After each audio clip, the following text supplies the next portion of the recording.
BJP को हराने के लिए अखिलेश यादव का नया मिशन, पुराने राजनीतिक फार्मूले एमवाई में डी जोड़ने की कोशिश। आखिर क्या है अखिलेश का मिशन एमवाईडी? बीजेपी बसपा में बढ़ गई टेंशन। 2024 में होने वाले लोकसभा चुनाव को लेकर उत्तर प्रदेश में समाजवादी पार्टी और बंगाल में टीएमसी सबसे ज्यादा जोर लगाए हुए है। वहीं कांग्रेस राहुल गांधी की खत्म की गई सदस्यता और अदानी मुद्दे पर सत्ताधारी दल बीजेपी को घेरने की कोशिश कर रही है और भ्रष्टाचार को 2024 चुनाव में बड़ा मुद्दा बनाना चाहती है।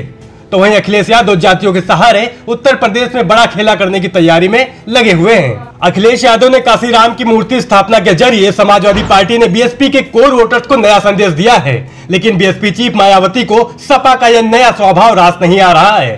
सपा के इस नए संदेश पर बसपा सुप्रीमो बुधवार को भड़क गई और उन्होंने अखिलेश यादव के पिता मुलायम सिंह यादव का नाम लेकर उनकी नीयत पर सवाल खड़े कर दिए। दरअसल अखिलेश यादव ने काशीराम की मूर्ति स्थापना के बाद कहा, इस बार बहुजन समाज को भरोसा है कि समाजवादी उनके साथ है। अपने हक सम्मान अधिकार के लिए बहुजन समाज समाजवादी पार्टी के साथ एकजुट हो रहा है। हम बाबा साहब भीमराव अंबेडकर और मानवर काशीराम के रास्ते पर चलने वाले लोग हैं। हम बहुजन समाज में सेंध लगाने नहीं, बहुजन समाज को बांधने वाले हैं। आपको बता दें, अखिलेश यादव 2019 के बाद से ही बीएसपी में सेंध लगाने की कोशिशों में जुटे हैं। 2019 में अखिलेश यादव और मायावती मिलकर चुनाव लड़े थे। इसका फायदा भले सपा को नहीं हुआ, लेकिन अखिलेश यादव को इससे एक संजीवनी का फॉर्मूला मिल गया। 2014 के बाद बीएसपी को 4 चुनाव में भले ही हार मिली, लेकिन पार्टी का वोट परसेंट लगभग 15 से 20% के बीच बना रहा। अखिलेश की कोशिश है कि बीएसपी के वोटर्स को सपा के साथ लाया जाए, जिससे लोकसभा की 1.5 दर्जन सीटों पर इसका असर हो।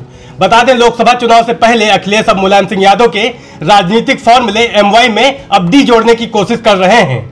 उनकी नजर यूपी के 23% वोट बैंक पर है, जिस पर अभी तक मायावती का एक छत्र राज रहा है। लोकसभा चुनाव को लेकर समाजवादी पार्टी मिशन 2024 के लिए खास रणनीति पर काम कर रही है।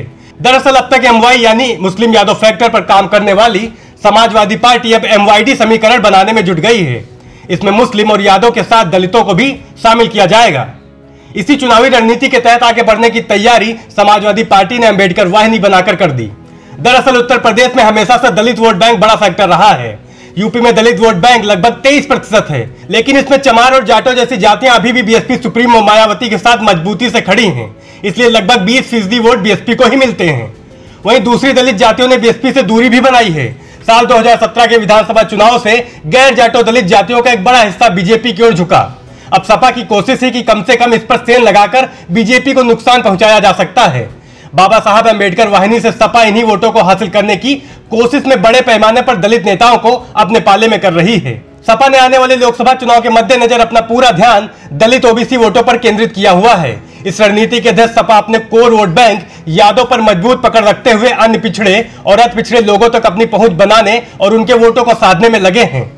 समाजवादी पार्टी ने 15 बनाम 85 का फार्मूला बनाने के चलते ही राष्ट्रीय कार्यकारिणी में 25% के करीब दलित ओबीसी नेताओं को पार्टी संगठन में जगह दी गई है। राष्ट्रीय उपाध्यक्ष का पद ब्राह्मण समुदाय से आने वाले किरणमय नंदा को दिया गया है, लेकिन इस संगठन में ठाकुर समुदाय से किसी भी नेता को जगह नहीं मिली है।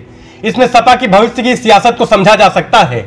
वहीं अखिलेश की इस मिशन से बीजेपी और बसपा में कहीं ना कहीं टेंशन का माहौल देखा जा सकता है।